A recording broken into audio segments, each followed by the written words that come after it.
ఎంతో మంది ప్రజల ప్రాణాలు సంబంధించింది పోయాయి, చాలా మంది ప్రాణాలు, చాలా మంది మహిళల మాన ప్రాణాలు పోయినాయి, వాళ్ళ పసుపు కుంకుమలు పోయినాయి, వాళ్ళ తాలిబొట్లు తెగిపోతున్నాయి. కాబట్టి మేము మోడీ గారికి చేతులెత్తి రిక్వెస్ట్ చేస్తున్నాం, సిబిఐ ఎంక్వైరీ వేయండి, దీంట్లో తప్పు చేసిన వాళ్ళు ఎంత పెద్దవాళ్ళైనా వాళ్ళని శిక్షించండి అని కూడా ఈ సందర్భంగా తెలియజేసుకుంటున్నాం. ఎందుకంటే ఇంత దౌర్భాగ్యపు పని చేసి ఆడవాళ్ల మాన ప్రాణాలు పసుపు కుంకుమలను పన్నంగా పెట్టి ఈరోజు తమ ముడుపుల కోసం ఈ కల్తీ మద్యాన్ని ప్రవహింప చేస్తున్న చంద్రబాబు నాయుడు, లోకేష్ అండ్ మినిస్టర్ కొల్లు రవీంద్ర గారు.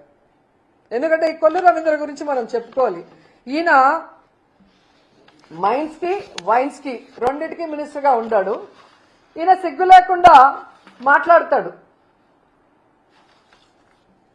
ఇంత ప్రూఫ్స్ తో కూడా దొరికితే చంద్రబాబు నాయుడు ఏమో వైఎస్ఆర్సీపీ వాళ్ళతో ఎక్కడ సౌత్ ఆఫ్రికాలో బిజినెస్ చేస్తున్నారని ఒక డైవర్షన్ కట్టుకథ చెప్తుంటే ఈ కొల్లు రవీంద్ర చెప్తాడు,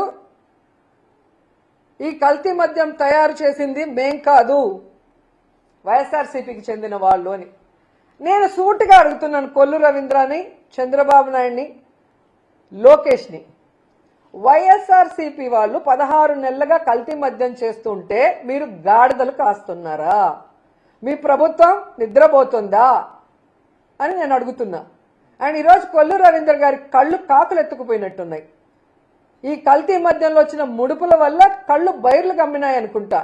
ఇలా సిగ్గు లేకుండా ఆయన మాట్లాడుతూ, ఈరోజు నువ్వు తెలుసుకోవాల్సింది కొల్లు రవీంద్ర, మీ ఎక్సైజ్ అధికారులు ప్రెస్ మీట్ పెట్టి ఈ కల్తీ మద్యం కూటమి ప్రభుత్వం హయాంలో ఇప్పుడే జరిగిందని క్లియర్ కట్ గా చెప్పారు.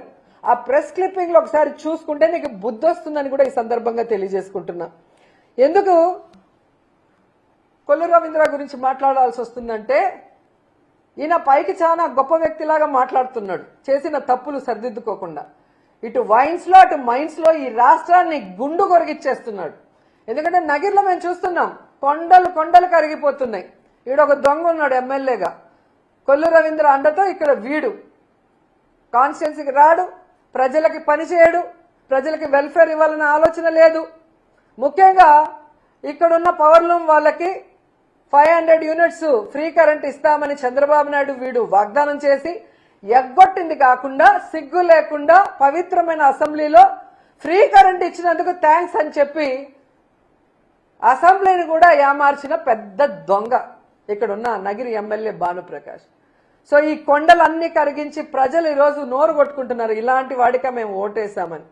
ఇలా ప్రతి నియోజకవర్గంలో మట్టి దోచుకోవటం, కొండల్ని గొరిగేయటం, కల్తీ మద్యాన్ని బెల్ట్ షాపుల ద్వారా విచ్చలవిడిగా అమ్మించి ప్రజల ఆరోగ్యంతో, మహిళల మాన ప్రాణాలతో, పసుపు కుంకుమలతో చెలగాట మారుతున్నందువల్ల ఇతని మీద ఖచ్చితంగా కేసు పెట్టాలి, ఇతన్ని మంత్రిగా సస్పెండ్ చేయాలని కూడా డిమాండ్ చేస్తూ, ఇతనితో పాటు ప్రిన్సిపల్ సెక్రటరీ ముఖేష్ కుమార్ మీనా పైన కూడా ఎంక్వైరీ చేయాలి అనేసి కోరుకుంటున్నాం. ఎందుకంటే ఈయన ఈ మీనా హయాంలోనే ఎన్నికల ఈవీఎంలను ఎలా కల్తీ చేశాడు, ఆ రోజు ఎన్నికల ఈవీఎంలను కల్తీ చేయడమే కాకుండా ఈరోజు మీరు చూస్తే ఈ కల్తీ మద్యం ద్వారా ఎంతమంది మహిళల జీవితాలు నాశనం చేశాడో దానికి ముఖేష్ కుమార్ మీనా కూడా కారణం. కాబట్టి వీళ్ళందరి మీద సిబిఐ విచారణ వేసి వీళ్ళందరినీ కూడా పనిష్ చేయాలి. ఈ రాష్ట్రంలో కల్తీ మద్యాన్ని, గంజాయిని, డ్రగ్స్ ని అరికట్టాలి అని చెప్పి మేము మోడీ గారిని చేతులెత్తి నమస్కరించి వేడుకుంటున్నాం. ఎందుకంటే ఇది ఆడవాళ్ల జీవితాలకు సంబంధించిన విషయం, ఇది ఆడవాళ్ల పసుపు కుంకుమలకు సంబంధించిన విషయం, ఇది ఆడవాళ్ల తాలిబొట్లకు సంబంధించిన విషయం, ఇది ఆడవాళ్ల మాన ప్రాణాలకు సంబంధించిన విషయం. మోడీ గారు ఖచ్చితంగా మీరు మంచి నిర్ణయం తీసుకొని సిబిఐ ఎంక్వైరీ వేయిస్తారు, ఆడవాళ్ళని కాపాడతారు, ఆడవాళ్లకి అండగా నిలబడతారని చెప్పి మనస్ఫూర్తిగా నేను కోరుకుంటున్నాను. అండ్ ఈరోజు ఈ రాష్ట్రంలో ఉన్న మహిళలందరికీ కూడా నేను విన్నవించుకుంటున్నాను, మీ భర్తల ప్రాణాలు, మీ అన్నదమ్ముల ప్రాణాలు, మీ కొడుకుల ప్రాణాలు కాపాడుకోవాల్సిన బాధ్యత మీ మీద ఉంది. మీకోసం వైఎస్ఆర్ కాంగ్రెస్ పార్టీ మొత్తం మీకు అండగా నిలబడుతుంది. రేపు రాష్ట్ర వ్యాప్తంగా ఈ కల్తీ మద్యం మీద ఎక్సైజ్ ఆఫీసుల ముందర ధర్నా చేస్తున్నాం. మీరందరూ కూడా వచ్చి కలుసుకోండి. ఈ ప్రభుత్వం మెడలు వంచి ఈ కల్తీ మద్యాన్ని ఆపుదాం, ఈ బెల్ట్ షాపుల్ని రిమూవ్ చేసేంత వరకు పోరాడదాం. సిబిఐ ఎంక్వైరీ ఎన్డీఏ ప్రభుత్వం వేసే వరకు పోరాడుదాం.